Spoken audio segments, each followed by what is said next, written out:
Let's bring on our next guest, Karl Schilling, the Advocacy Network, pardon me. And Karl, welcome back. How have you been? Oh, very good. Thank you, Michael. Thanks so much for having me with you today. Yeah, long time no here. Okay, so new book out on the market now? Well, the newest book, The Middle Class Millionaire, will be coming out the turn of the year. But the book we discussed through Advocacy is You Might Be Getting Scammed When. Right. Give our audience a little background. I mean, you and I go back way back, but give our audience a little background on who you are and how the Advocacy Network came about, and then let's talk about that book, what's in it, and let's give us a little taste of what the new one's going to look like. Sure. Okay. Thank you so much. The Advocacy Network, as you know, I spent some time in many different fields. Got over 37 years in sales training, marketing, and you and I met through the world of investor relations. Okay, so I spent some time through there. And during that period of time, it dawned on me after everything I'd been involved in that there was so much financial victimization, and people were not really talking about it. There's not a lot of education out there, and most of it comes from a distinct, very, very high level of financial illiteracy. Even with the wealthy people, for the most part. We're the richest nation in the world, and at the same time, we have the highest rate of financial illiteracy. So, I started digging down into some of the psychological reasons, the impacts, why people get scammed, why there's frauds, and predatory sales tactics. So that's what we did at Advocacy. We created it to eliminate all forms of financial victimization and create awareness, provide financial literacy education, and just help people in general reach financial independence because so few do. Right. Very, very good cause for doing that. Now, in studio is Ed Baxter, and he's my co-host, and when I have to travel, he takes over as hosting the show. Let me bring Ed in. I know he's got a question or two for you on what it is that you do, and then we can mix it up just the three of us for now. Go ahead, Ed. Well, good afternoon. This is something that's pretty close to my heart for people who have issues with regard to this sort of thing. One thing we know about the investment world when it comes to guarantees and things that happens is that Bill Miller, who ran Leg Medicine Value Trust, is the only guy we saw beat the S&P 500 for a number of years in a row consistently. The one thing that stood out in some of the biggest scams we saw recently was the fact that they said they lost money. We're looking at Madoff as an example, and all of a sudden you have this consistency. How do you teach people to look through the facade associated with investment performance, and how do you teach them to understand that all things aren't what they say they are? Well, that's a great question because it all comes down to due diligence. And I'm not even talking about deep dive due diligence. I'm talking about common sense, right? Like right now, there's a huge amount of Ponzi schemes impacting a lot of different people, and many of them come in the form of Bitcoin now. Many of them come in the form of certain investment vehicles, right? But it's pretty simple for people to do one simple thing. Any investment vehicle, let's say, anyone who's selling securities of any format or they're giving an investment of any return, they have to file some form of an exemption with Edgar. I mean, they have to. So they don't have a way out of that. So 9 out of 10 of them, when you simply go to Edgar, you'll find that they've never filed an exemption. And if they haven't done that, then they can't possibly be legitimate. So that's just one little way to dig in. That's true. That's probably the truest thing that we've heard in a long time. You have the jury out now when it comes to whether ICOs and other types of offerings are quote unquote legitimate securities. So, I guess speaking to that side of the business, what role does technology play in helping you and help people avoid those types of scams? Well, we do a couple of things. I mean, for people, I had over 12,000 members who were originally with us for free, and we wanted to do several things to monetize ourselves, which we have, but we've done it more on the financial independence side. But that being said, we've still offered people, like someone comes and says, I want to invest $50,000, $100,000.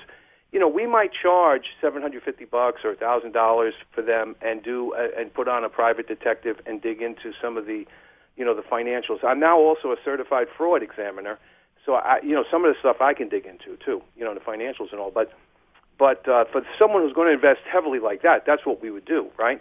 For the other people who are just small things. Normally, we've saved people over $8 million to date, and normally people can just call us and say, hey, could you take a quick peek at this? I was getting ready to do this. What do you think? We don't tell them do or don't do. We give them red flags. We just tell them how many red flags are there, and then they can make their own decision. But we'll call you where? What number? You brought it up. Let's get it out there. Sure. They can call me direct at 321-947-3220. And we also have, theadvocacynet.com, which is our website. So there's always good info there. There's always content, a blog, and there's different things that people can see right there. And we sometimes try to stay up to date. Look, I just spoke to a wonderful lady who was divorced recently, and her husband got involved in an inheritance scam, and the impact several $100,000 later, and he's still chasing that money, which is part of the problem for everybody. But this has impacted everybody in that family. I mean, so it's really a painful, emotional issue that very few people ever talk about. Less than 17% of victims ever report to anybody. Right, and so, that goes for criminal as well as civil. Yeah, and this is why it continues to be there. They continue to get away with it. I'm not knocking law enforcement. I'm not knocking agencies, but nobody is directly educating people on these issues. Well, let me back up, Karl. Less than 17% of people really ever report this. Why are they not reporting it? Shame, anger, guilt. Embarrassment. They feel embarrassed that they got snookered, and they don't want anybody to know it, so they just rather suffer along in silence and then hope that they've learned their lesson. Or even worse, let me tell you, this is a frightening thing.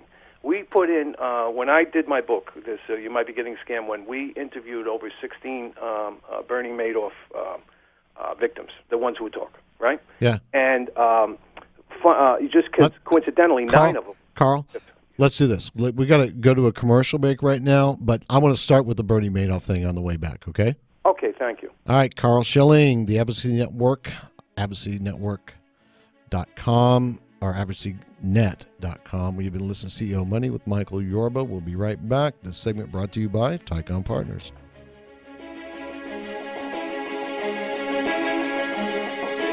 Back to CEO Money. I'm Michael Yorba. Guest this segment, Karl Schilling, the Advocacy Network. TheAdvocacyNet.com is his web address. All right, Karl, when we left off on the last segment, you were just getting into the people that you interviewed through the Bernie Madoff scam that is, so pervasive. So let's pick it up where we left off. Sure.